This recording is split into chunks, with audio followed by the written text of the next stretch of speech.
about another one? And let's go with knight f3.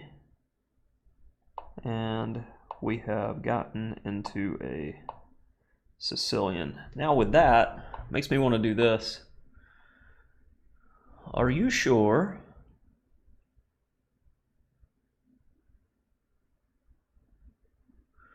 Bishop d2, queen b6. I'm okay with that. It gets the feel of like a Trumpowski. You know what, pawn? But it's free. I don't want to do that anyway. Just an impulse. All right, let's pick up the pace a bit.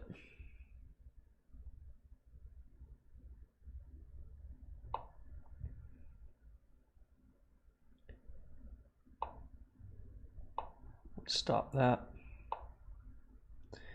Now black's gonna struggle for natural play here. What are you doing?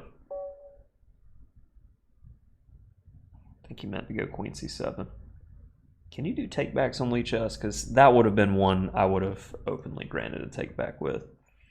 So we had a couple of different lines that could have taken place here. And there's a particular line that I like. I mean, you can do queen takes d4, but against this stuff, I really like this line,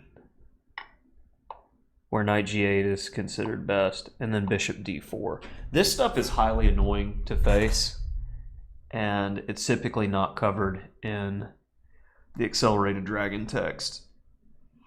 Grandmaster John Fedorovich showed this one to me a couple years ago, and my students have been playing it ever since. Just such a simple way to be annoying, as there's so many lines where you can lose immediately. One of the key ideas is I'm just wanting to play e6, and he takes f7, and black gets a compromised structure that we can just play against forever. But here, yeah, I have no idea what's best. I went bishop d2 because I was prepared to sack the pawn. And yeah, I figured this type of stuff is normally pretty good. You can't come back. So, to my opponent's credit, he did not. He played d6, and then I didn't want to have to worry about that in a blitz game. And probably bishop g4. And with the bishop on c4, the natural break in the position is e6. The other is b5. I can go a4 and stop b5.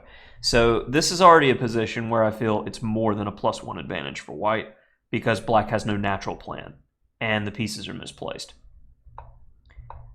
So after castles, say queen c7 was probably what my opponent intended, and then a4, knight b7. And I have a plethora of ideas here. Improving this piece to start with, I probably like bishop f4 more than bishop g5, as the e6 break is at some point coming, and the bishop will be hitting that backwards pawn. I would more than likely play bishop f4. And, oh, notifications.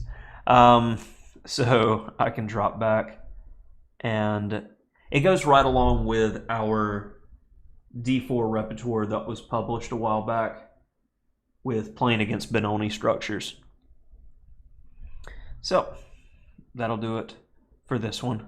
Hopefully some of the structural ideas were helpful for you with how to play some of these positions, because we got a bit of e4 and d4 in this line, which just goes to show that structural understanding can be a bit more important than just, I mean, I started with one knight f3, then wanted an e4 game, and we end up in a d4 game. So, interesting stuff.